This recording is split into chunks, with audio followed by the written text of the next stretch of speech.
Olá, tudo bem? No próximo Univerciência, você vai conhecer um curativo desenvolvido por cientistas da Universidade Federal do Ceará, à base de grafeno. E ainda, em nome da mobilidade, cientistas da Universidade Federal do Rio Grande do Norte constroem um carrinho adaptado para crianças vítimas do Zika vírus. Estas e outras pesquisas você confere no nosso próximo Univerciência. Até lá!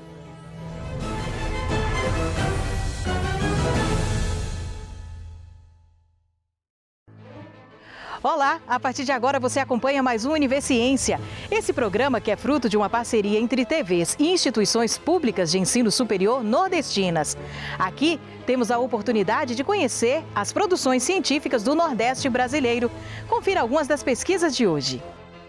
Cientistas da Universidade Federal do Ceará desenvolvem curativo à base de grafeno.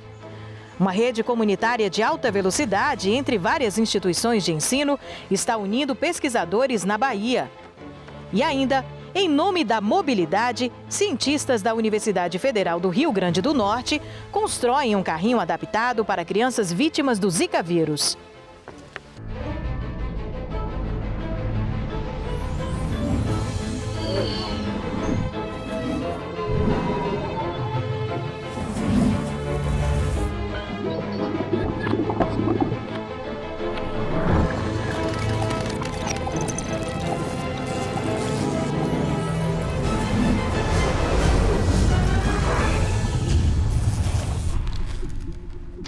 A Universidade Federal do Ceará está desenvolvendo, em parceria com uma startup, o Grafderm, um novo curativo feito à base de biocelulose, nanopartículas de prata e grafeno modificado.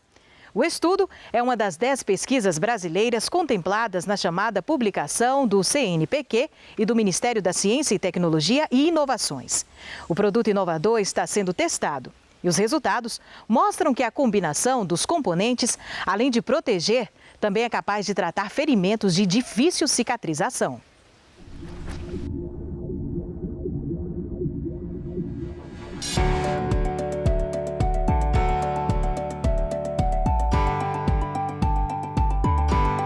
O mercado de curativos hoje ele apresenta somente matrizes passivas, ou seja, matrizes que não possuem um agente ativo como que potencializa a cicatrização. Então já existe no mercado matrizes ou curativos à base de biocelulose, mas nenhum deles com esse potencial ativo, ou seja, a adição de um fármaco que potencializa a cicatrização. A gente cultiva essa bactéria que ela produz esse metabólito, que é a celulose, é uma celulose mais pura que a celulose vegetal. Então a gente introduz o grafeno modificado, né, com algumas partículas de prata, para potencializar ainda outras características para a gente apresentar um produto único para o mercado, né? A gente já tem uma expertise na produção da biocelulose, então a gente desenvolveu esse produto. A proposta dele é diminuir os custos de tratamento.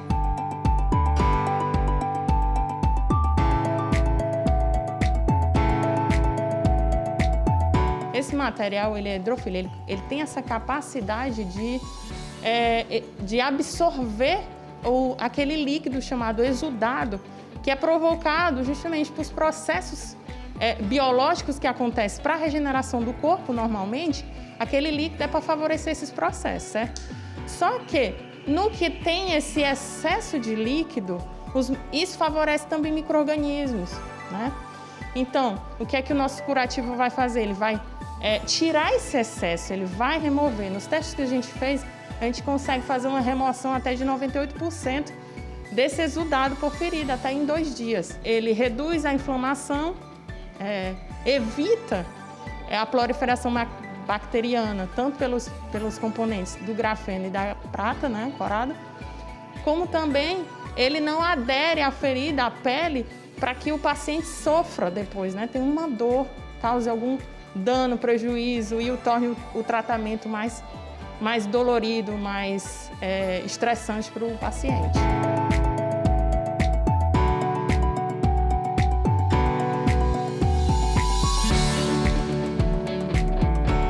Nós, como pesquisadores, né, acreditamos muito, não só baseado nas nossas ideias, mas sendo comprovado pelos resultados que a gente teve nessa primeira fase para desenvolver o protótipo. Os resultados nos mostraram, tanto na fase 1 do projeto, onde nós fizemos os estudos de produção dessa matriz e de caracterização in vitro, resultados promissores. Agora a gente passa para uma fase 2, que é a fase de ensaios pré-clínicos, onde nós devemos testar esses curativos em modelo animal, tanto usando o modelo de feridas em pacientes ou em animais diabéticos, como também em modelos de queimadura. Baseado nesses resultados dos testes pré-clínicos e, consequentemente, com parceiros interessados que possuam capacidade de investimento, nós devemos seguir para uma terceira fase, que seria então a fase de ensaios clínicos e, consequentemente, o registro desse produto na Anvisa, que seria então a capacidade de comercialização desse produto.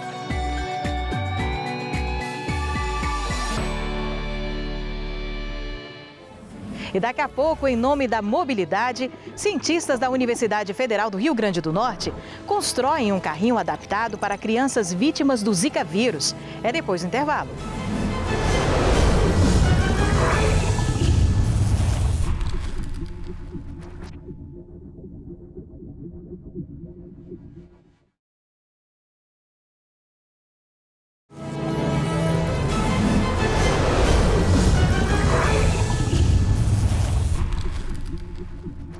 Muito além dos já conhecidos benefícios para a saúde do bebê, a amamentação também é muito positiva para a mulher, a família, a comunidade e até para o planeta. E por que não melhorar esse ato natural e fundamental para a vida? É aí que entra uma pesquisa realizada por membros do curso de enfermagem da Universidade Estadual do Sudoeste da Bahia. O estudo aponta algumas dificuldades durante o processo de amamentação, mas os desafios podem ser superados com o auxílio de uma rede de apoio.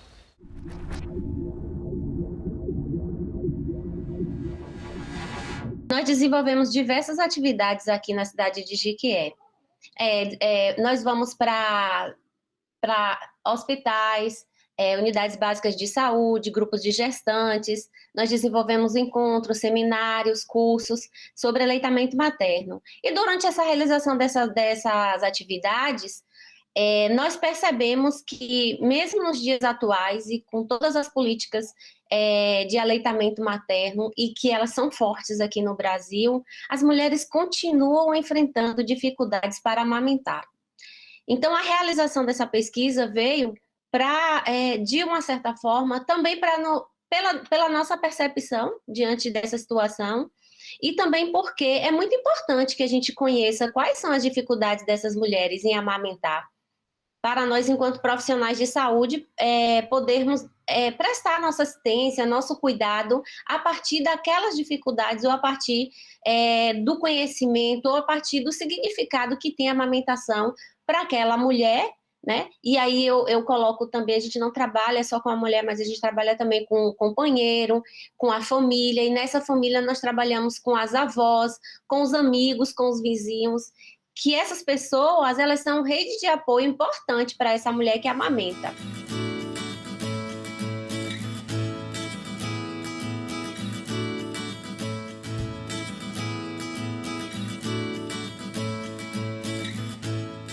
As dificuldades que elas relataram muito são os problemas mamários, né? E esses problemas mamários, eles acontecem porque essa criança ainda não aprendeu a sugar direito essa mama.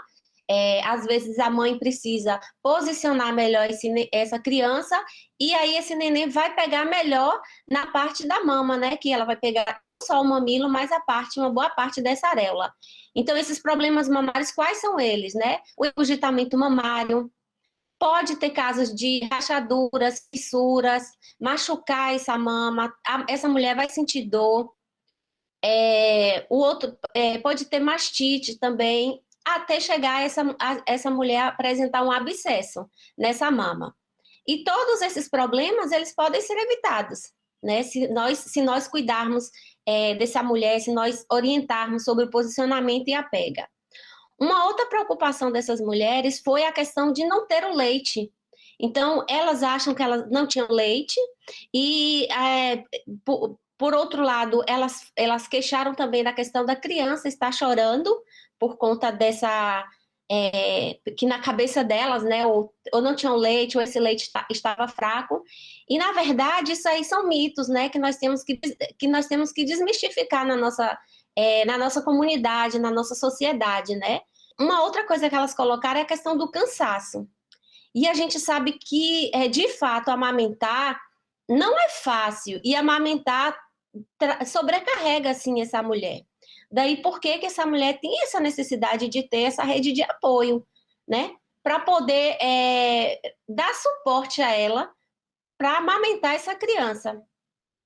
E com relação ao choro também, gente, às vezes a criança não chora só porque está com fome, chora porque está com frio, porque está molhada, chora por outras situações que isso não quer atrelar diretamente à questão da qualidade do leite, né? Porque ela é superior a qualquer outro leite, porque o leite materno contém tudo que a criança precisa e contém mais ainda os fatores de crescimento, os fatores de desenvolvimento que vai ajudar nesse desenvolvimento cerebral dessa criança. Então, o leite de vaca ou leite de cabra não contém isso.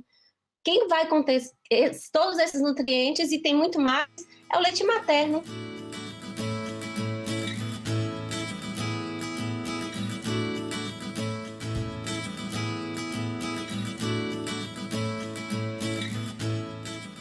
Então, essas mães precisam saber que elas precisam ter a livre demanda para amamentar de 8 a 12 vezes por dia, tanto de dia quanto de noite. É cansativo, é difícil, mas o que é que ela precisa saber? Ela precisa dessa rede de apoio, ela precisa descansar enquanto essa criança descansa, ela precisa do apoio da mãe, da sogra, do companheiro ou dos amigos, né? Que podem desenvolver outras atividades na casa dela, tomar conta de uma outra criança, limpeza, então tem várias coisas. E a gente observa resultados na melhora da pega, observa quando a gente vai trabalhar com a técnica da extração manual do leite, que a gente ensina para ela como tirar o leite usando as mãos, né? Para na hora que o peito estiver muito cheio, ela aliviar, ou na hora que ela precisar tirar esse leite para deixar para outra, se ela quer sair, ela pode coletar esse leite, ou se ela volta a trabalhar, ela pode coletar esse leite e guardar. Então, elas demonstram, assim, às vezes de imediato e às vezes depois, né, com prazo. E nessas de WhatsApp é interessante, porque elas mantêm um contato com a gente.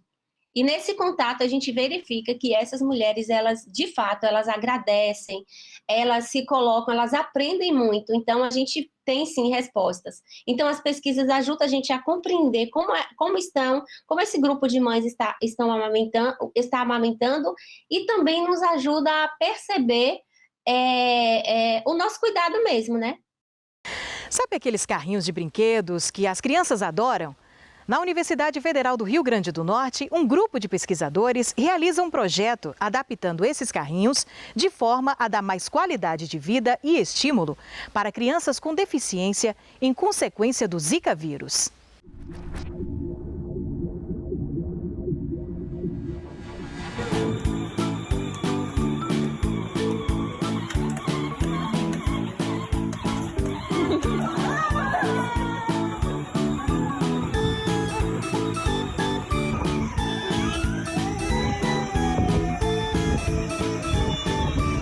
Em um carrinho adaptado especialmente para elas, essas crianças se locomovem e se divertem.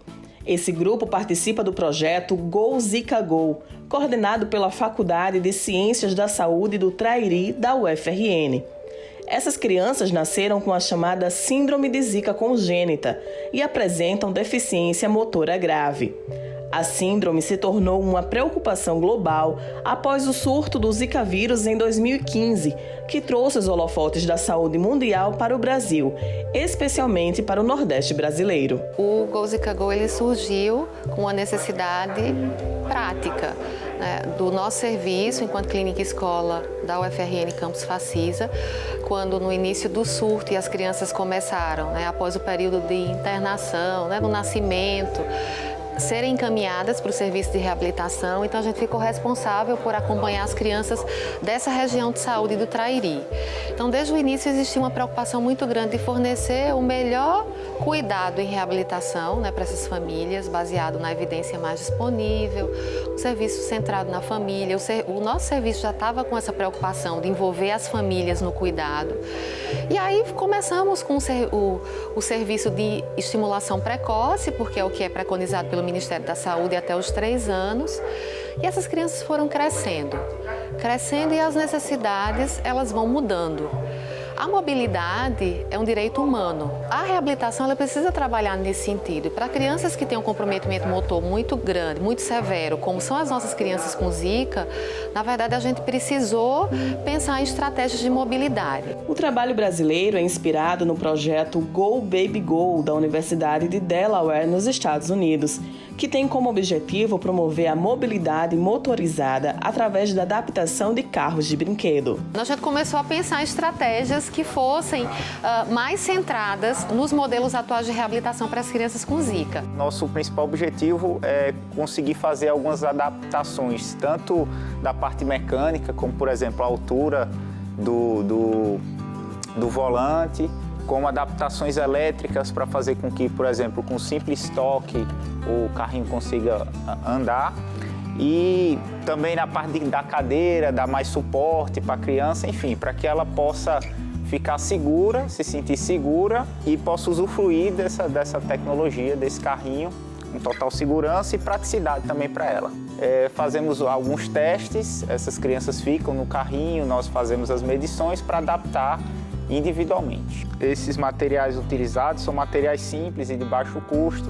Por exemplo, para o suporte para um desses carrinhos, nós vamos utilizar canos de PVC, então atrelados a essa carcaça de plástico, com algumas adaptações, alguns pedaços metálicos que nós conseguimos usinar aqui mesmo, mas a maior parte são coisas bem simples que a gente encontra em qualquer loja. Então a gente vai fazer toda a intervenção às 12 semanas na clínica e quando terminar essas 12 semanas, se a gente viu que a criança melhorou, né, de onde ela chegou, ela já tem um nível de aprendizado na mobilidade, nos carrinhos, leva o carrinho para casa e as últimas 4 semanas o fisioterapeuta vai até a casa da criança para poder fazer a intervenção.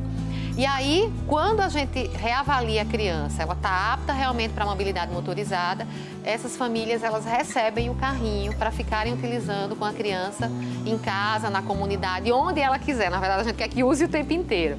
E aí, pensando longitudinalmente, por exemplo, 1 ano, 2 anos, o carrinho deixou de ser útil para a criança, a família devolve o carrinho para o projeto para que a gente possa buscar outra criança com Zika ou com qualquer outra condição de saúde que se beneficie para que ela possa também usufruir do carrinho. A gente pensa nesse projeto para ser um ponto de partida para um movimento que está começando no Brasil muito forte de implementar a mobilidade motorizada para todas as crianças que têm deficiência. Se você começa a acompanhar na reabilitação uma criança a partir de 6 meses e você já consegue detectar que ela tem um comprometimento motor severo, que a marcha vai ser difícil para ela não entrar num processo de desvantagem muito grande no primeiro ano de vida, a partir dos 9 meses você já pode colocar o carrinho.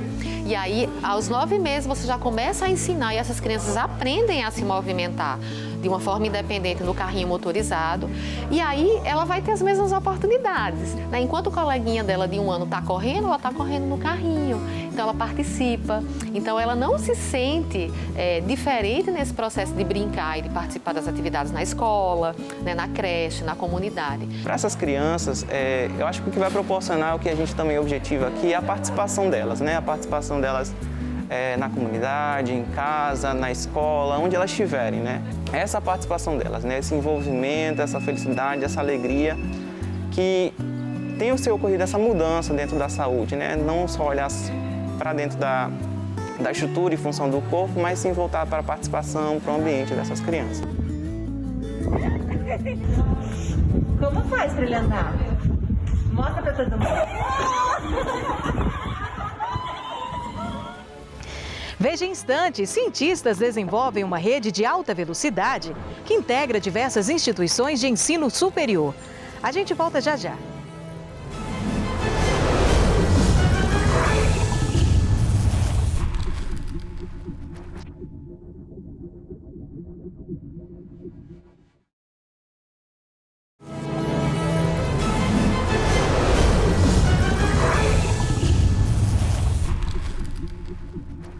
Agora veja que novidade interessante.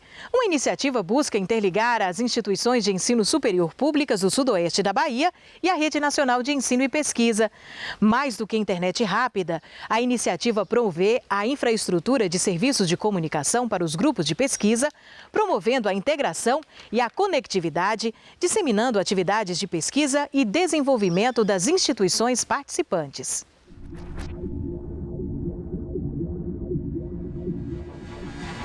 Ele é um projeto em parceria com a Rede Nacional de Ensino e Pesquisa, a RNP, que é uma instituição que é responsável hoje por prover a infraestrutura de conectividade de internet e comunicação de dados entre as instituições de ensino, né?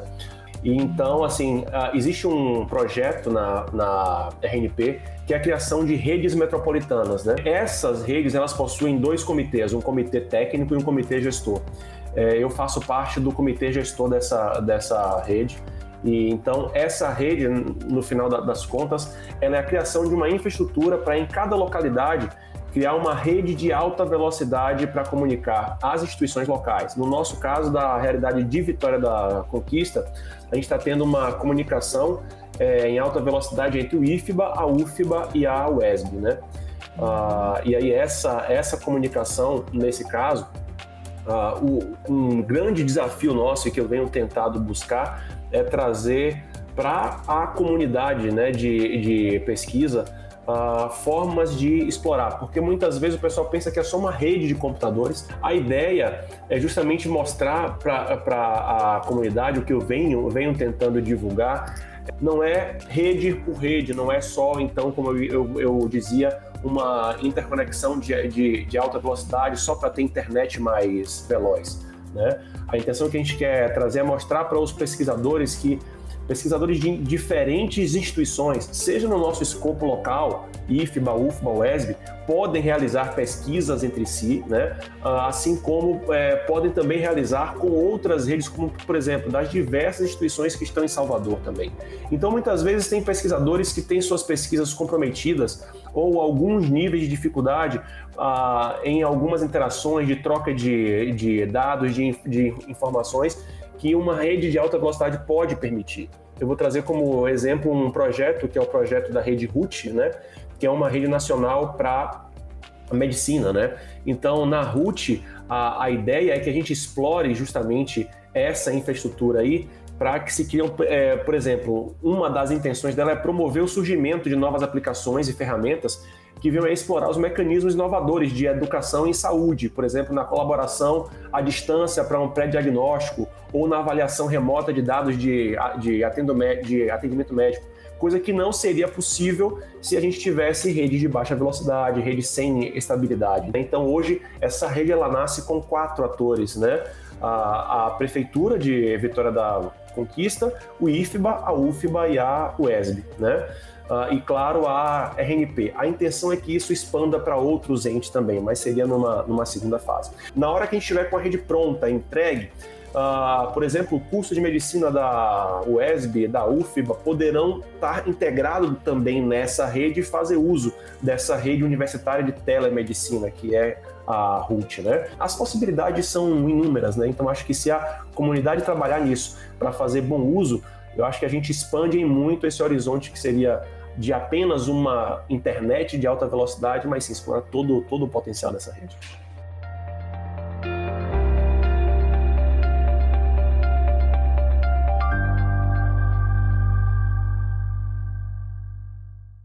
E com essa iniciativa inovadora, encerramos o Universiência de hoje.